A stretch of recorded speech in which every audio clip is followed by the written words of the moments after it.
생명의 샘이라는 제목으로 말씀을 같이 생각해 보겠습니다. 옛날 한국에서 이런 일이 있었다고 합니다. 한국의 그 보라매 공원에서 하루는 어떤 50대 남자가 낮에 술을 먹고 공원 벤치에 앉아 있었습니다. 근데 그 앞으로 30대 남자가 지나가고 있었어요. 50대 남자가 말하기를 당신 실직자요 하고 그렇게 말하니까 이 30대 남자가 기분이 상했습니다. 그래서 말하기를 당신이 실직자니까 모든 사람이 다 실직자 같이 보여요. 그렇게 대꾸를 했어요. 그러니까 이 50대 남자가 어른도 몰라보느냐 그러면서 서로 싸움이 붙었습니다. 그래서 30대 남자가 발로 걷어차가지고 50대 남자가 막 넘어졌어요. 그래서 죽었어요. 참 그 말 때문에 일어난 비극입니다. 이 세상에 말 때문에 일어나는 얼마나 많은 사건들이 있습니까? 얼마나 많은 비극이 있습니까? 그래서 오늘은 이 말, 입에 대해서 좀 같이 좀 생각을 해보려고 합니다. 하나님께서 우리에게 입을 주셨죠. 이 입을 참 조심해야 됩니다. 입의 기능은 두 가지죠. 먹는 거하고 말하는 거. 말하는 것과 먹는 거 조심해야 돼요. 우리의 몸의 각 부분 눈을 주셨는데 이 눈도 조심하라. 그 말씀했어요. 또 귀도 듣는 거 조심해라. 그 말씀했어요. 입도 조심해야 돼요. 먹는 거 조심해야 되고 말하는 거 조심해야 되고. 자, 그래서 첫째로 먹는 거 조심해야 됩니다. 자, 우리 구약성경 레위기 11장에 보시면은 거기 먹는 거 조심하라고 그게 말씀했죠. 그래서 구약 시대 백성들에게 하나님께서 먹을 수 있는 음식과 먹을 수 없는 음식, 정한 음식과 부정한 음식 그거를 말씀을 하셨어요. 그 정한 음식 우리가 네 가지로 말할 수 있는데 첫째는 굽이 갈라진 거, 동물 가운데서 굽이 갈라진 거, 그리고 되새김질하는 거, 그리고 물고기 가운데서는 지느러미가 있는 거, 그리고 비늘이 있는 거, 그리고 새 가운데서는 포악하지 않은 거, 시체를 먹지 않는 거, 이렇게 넷으로 말할 수 있습니다. 물론 우리가 신약 시대에는 모든 것을 다 먹을 수 있도록 열어놓으셨지만은 그러나 영적인 의미는 우리가 생각해야 돼요. 이 굽이 갈라진 것은 바로 우리가 세상과 구별된 성도의 삶을 살아야 한다. 그걸 말씀하시고 있는 거예요. 그 다음에 되새김질하는 동물, 이게 정한 동물이라고 그랬죠. 그래서 하나님 말씀을 되새김질해야 됩니다. 이 하나님 말씀을 늘 묵상하는 사람이 거룩한 하나님 백성이 된다는 그런 영적인 의미를 가지고 있어요.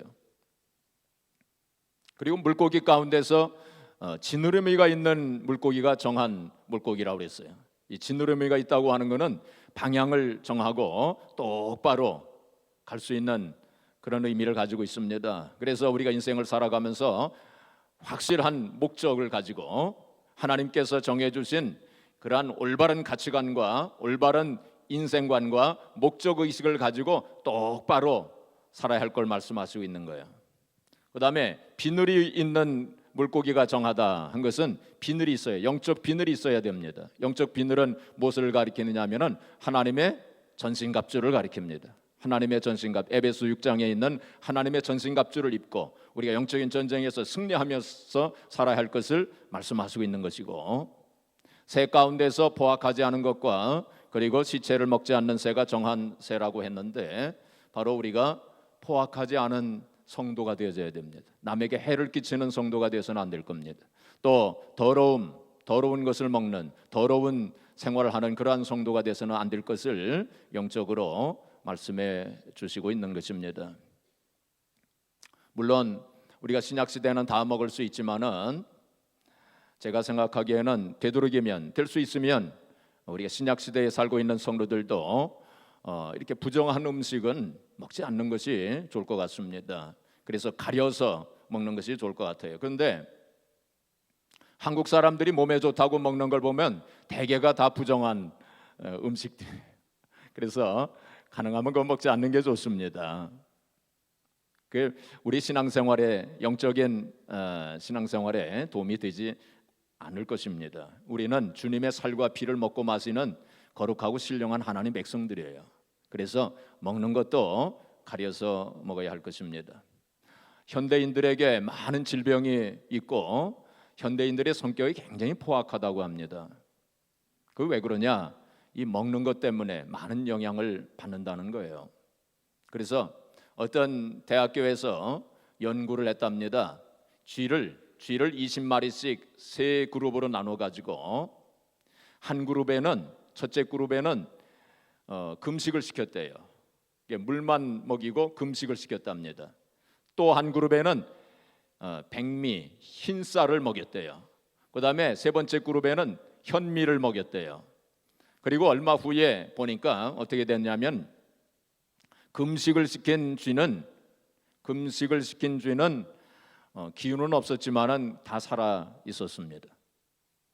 근데 이제 현미를 먹인 쥐 20마리는 아주 활발하고 다 건강했대요. 근데 흰쌀을 먹은 쥐는 어떻게 됐느냐? 흰쌀을 먹은 쥐는 20마리 중 8마리가 죽었답니다. 왜 죽었느냐? 병에 걸려서 죽기도 하고 그리고 서로 물어뜯어 죽였대요. 서로. 그게 성격이 포악하게 된 것입니다. 그래서 백미 잡수지 마시고 현미 꼭 잡수시기 바랍니다. 그 굉장히 중요합니다. 그래서 우리가 먹는 것도 가려서 먹을 줄 알아야 돼요. 그래서 인공가공 식품 많이 드시지 마시고, 저도 라면을 좋아해서 가끔 라면도 먹지만 가능하면 안 먹는 게 좋을 것 같아요. 현미 잡수시고요. 자연식 그렇게 하시길 바랍니다. 우리가 500을 먹지 말아야 된다, 흔히 그런 얘기 하잖아요. 500이 뭡니까? 흰쌀, 그다음에 흰밀가루, 그다음에 흰설탕, 그다음에 흰소금, 또 하나는 조미료. 이렇게 500을 먹지 말아야 한다, 뭐 그렇게 얘기를 하고 있습니다. 자, 그런데 이 먹는 것보다 더 중요한 것은 바로 입에서 나오는 말을 조심해야 돼요. 그래서 둘째는 말을 조심해야 된다 하는 것입니다. 예수님께서 마태복음 15장 11절에 그렇게 말씀을 하셨어요. 우리 한번 같이 읽어볼까요? 자, 시작. 입으로 들어가는 것이 사람을 더럽게 하는 것이 아니라 입에서 나오는 그것이 사람을 더럽게 하는 것이니라. 예수님께서 하시는 말씀이에요. 입으로 들어가는 것이 사람을 더럽게 하는 것이 아니고 입에서 나오는 것이, 말이 사람을 더럽게 하는 것이다. 이 말 때문에 얼마나 많은 일이 일어납니까? 얼마나 많은 사건이 일어납니까? 이게 말을 굉장히 조심해야 돼요. 오늘 본문 잠언서 10장, 우리 잠언서는 참 지혜의 창고 아닙니까? 우리가 잠언서를 읽으면 참 지혜로운 사람이 됩니다. 그래서 잠언서를 많이 읽도록 하세요. 잠언서는 특별히 31장으로 되어 가지고 하루에 한 장씩 읽을 수 있도록 그렇게 하나님이 그렇게 하셨어요. 그래서 자녀들에게도 잠언서를 많이 읽도록 그렇게 권고하세요. 자, 오늘 잠언서 10장에 보시면은 이 입에 대한 말씀, 말에 대한 말씀이 굉장히 많이 나와요. 제가 간단히 좀 읽어드리겠습니다. 6절에 보시면은 악인의 입은 독을 머금었느니라. 그게 말씀. 악인의 입은 독을 머금었느니라. 8절에 보시면 입이 미련한 자는 멸망하리라. 입이 미련한 자는 어떻게 한다고요? 멸망한다. 그렇게 말씀했어요. 그 다음에 10절에 보시면 입이 미련한 자는 멸망하느니라 또 말씀했어요. 10절에 똑같이. 11절에 보시면 의인의 입은 생명의 샘이라도 악인의 입은 독을 머금었느니라. 그 말씀했어요. 13절에 보시면 명철한 자의 입술에는 지혜가 있어도, 또 14절에 보시면 미련한 자의 입은 멸망에 가까우니라. 또 18절에 보시면 미움을 감추는 자는 거짓된 입술을 가진 자요 중상하는 자는 미련한 자이니라. 입을 가지고 중상하는 자, 남을 중상하는 자, 모략하는 그런 사람은 미련한 자니라. 19절에 말이 많으면 허물을 면하기 어려우나 그 입술을 제어하는 자는 지혜가 있느니라. 20절에 보시면 의인의 혀는 순은과 같거니와, 순은이라고 하는 건 순수한 은과 같다는 뜻입니다. 의인의 혀는 순은과 같거니와 악인의 마음은 가치가 적으니라. 21절에 보시면 의인의 입술은 여러 사람을 교육하나. 31절에 보시면 의인의 입은 지혜를 내어도 패역한 혀는 배임을 당할 것이니라. 마지막으로 32절에 보시면 의인의 입술은 기쁘게 할 것을 알고는 악인의 입은 패역을 말하느니라. 그래서 잠언서 10장에 무려 12번이나 입에 대한 말씀, 말에 대한 말씀이 여기 나와 있는 것을 보게 됩니다. 어떤 분이 이 성경을 전부 조사를 해본 모양이에요. 그랬더니 이 입에 대한 말씀, 말에 대한 말씀이 구약 성경에 몇 번이나 나오느냐? 1750번이나 나온대요. 무려. 그리고 신약 성경에는 582번이 나온답니다. 엄청나게 많은 숫자입니다. 그러니까 하나님께서 이 말에 대해서, 입에 대해서 많이 말씀하셨다는 거예요. 그만큼 이 말의 중요성을 우리에게 말씀해 주는 거 아닙니까? 이 성경에 많이 나와 있는 것은 우리가 많이 생각해야 돼요. 중요한 것이라는 뜻입니다. 또 성경에 많이 나와 있는 건 설교도 많이 해야 돼요. 그래서 오늘 제가 말에 대한 설교를 하는 것입니다. 오늘 본문 말씀 가운데서 요절 말씀이 11절 말씀이에요. 11절 말씀 우리 같이 또 봉독해 보겠습니다. 시작. 의인의 입은 생명의 샘이라도 악인의 입은 독을 머금었느니라. 그러니까 입을 잘 사용하면 그게 뭐가 된다고요? 생명샘이 된다고 그랬어요. 생명을 살리는 샘이 된다는 것입니다. 그런데 입을 잘못 돌리면 어떻게 돼요? 독이 나온다는 거예요. 독이. 얼마나 참 귀한 말씀입니까? 우리 똑같은 입이지만은 그 생명샘이 될 수도 있고 독이 될 수도 있고 그렇다는 거예요. 그래서 잠언서 18장 21절에 보시면 죽고 사는 것이 혀의 권세에 달렸다. 이 혀로 죽일 수도 있고 살릴 수도 있다는 거예요.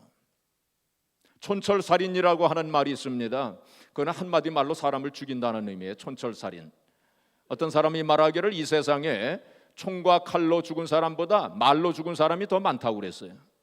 말로 사람을 죽일 수 있어요.